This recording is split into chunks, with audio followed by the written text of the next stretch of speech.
Hi, we're going to try something a little different today. So, welcome, first of all. I'm Michelle. I am the voice behind this project. And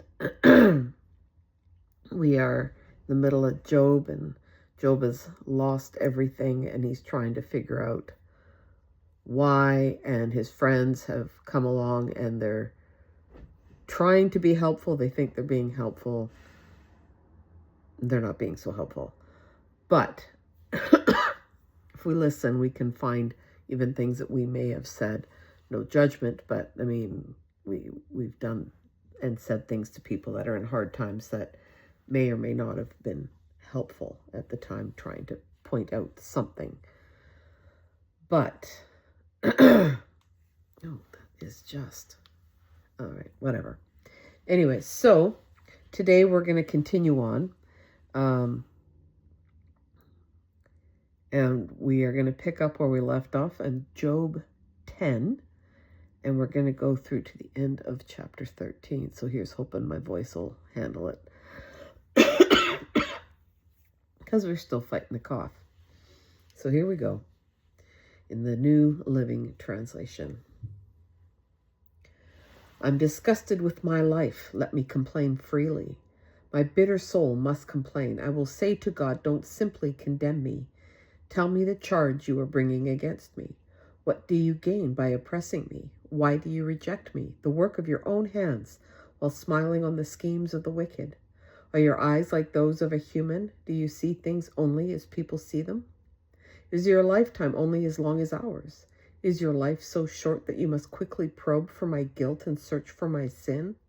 Although you know I am not guilty, no one can rescue me from your hands. You formed me with your hands, you made me, yet now you completely destroy me. Remember that you made me from dust. Will you turn me back to dust so soon? You guided my conception and formed me in the womb. You clothed me with skin and flesh, and you knit my bones and sinews together, and you gave me life and showed me your unfailing love. My life was preserved by your care. Yet your real motive, your true intent was to watch me, and if I sinned, you would not forgive my guilt. If I am guilty, too bad for me. And even if I'm innocent, I can't hold my head high, because I am filled with shame and misery. And if I hold my head high, you hunt me like a lion and display your awesome power against me.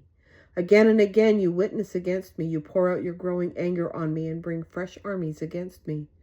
Why then did you deliver me from my mother's womb? Why didn't you let me die at birth? It would be as though I had never existed, going directly from the womb to the grave.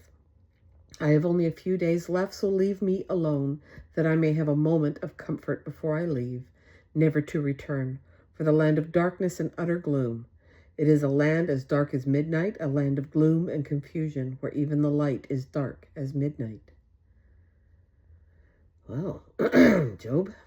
Then Zophar the Naamatite replied to Job. Oh, here we go. Shouldn't someone answer this torrent of words? Is a person proved innocent just by a lot of talking? Should I remain silent while you babble on? Oh, okay. Getting spicy now. When you mock God, shouldn't someone make you ashamed? You claim my beliefs are pure and I am clean in the sight of God. If only God would speak. If only he would tell you what he thinks. If only he would tell you the secrets of wisdom, for true wisdom is not a simple matter. Listen, God is doubtless punishing you far less than you deserve. Ouch. Can you solve the mysteries of God? Can you discover everything about the Almighty? Such knowledge is higher than the heavens, and who are you? It is deeper than the underworld. What do you know? It's broader than the earth and wider than the sea. And if God comes and puts a person in prison or calls the court to order, who can stop him? For he knows those who are false, and he takes note of all their sins. An empty-headed person won't become wise any more than a wild donkey can bear a human child. Oh, you're spicy. If only you would prepare your heart and lift your hands to him in prayer. Get rid of your sins and leave all iniquity behind you. Then your face will brighten with innocence, and you will be strong and free of fear. You will forget your misery. It will be like water flowing away. Your life will be brighter than the noonday, and even darkness will be as bright as morning. Having hope will give you courage. You will be protected and will rest in safety. You will lie down unafraid, and many will look to you for help. But the wicked will be blinded. They will have no escape. Their only hope is death. Then Job spoke again. Oh, now Job's getting salty. You people really know everything, don't you? And when you die, wisdom will die with you. Oh, boy. Well, I know a few things myself, and you're no better than I am. Who doesn't know these things that you've been saying? Yet my friends laugh at me, for I call on God and expect an answer. I am a just and blameless man, yet they laugh at me. People who are at ease mock those in trouble. They give a push to people who are stumbling. But robbers are left in peace, and those who provoke God live in safety, though God keeps them in his power. Just ask the animals, and they will teach you. Ask the birds of the sky, and they will tell you. Speak to the earth. Speak to the earth, and it will instruct you. Let the fish in the sea speak to you, for they all know that my disaster has come from the hand of the Lord. For the life of every living thing is in his hand, and the breath of every human being. The ear tests the words it hears, just as the mouth distinguishes between foods. Wisdom belongs to the aged, and understanding to the old. But true wisdom and power are found in God. Counsel and understanding are his. What he destroys cannot be rebuilt, and when he puts someone in prison, there is no escape. If he holds back the rain, the earth becomes a desert. If he releases the waters, they flood the earth. Yes, strength and wisdom are his. Deceivers and deceived are both in his power. He leads counselors away stripped of good judgment. Wise judges become fools. He removes the royal robe of kings. They are led away with ropes around their waist. He leads priests away stripped of status, and he overthrows those with long years in power. He silences the trusted advisor and removes the insight of the elders. He pours disgrace upon princes and disarms the strong. He uncovers mysteries hidden in darkness, and he brings light to the deepest gloom. He builds up nations and he destroys them. He expands nations and he abandons them. He strips kings of understanding and leaves them wandering in a pathless wasteland. They grope in the darkness without a light. He makes them stagger like drunkards. Look, I've seen all this with my own eyes and heard it with my own ears, and now I understand. I know as much as you do. You are no better than I am. As for me, I would speak directly to the Almighty. I want to argue my case with God himself. Don't we all? As for you, you smear me with lies. As physicians, you are worthless quacks. If only you could be silent. That's the wisest thing you could do. Listen to my charge and pay attention to my arguments.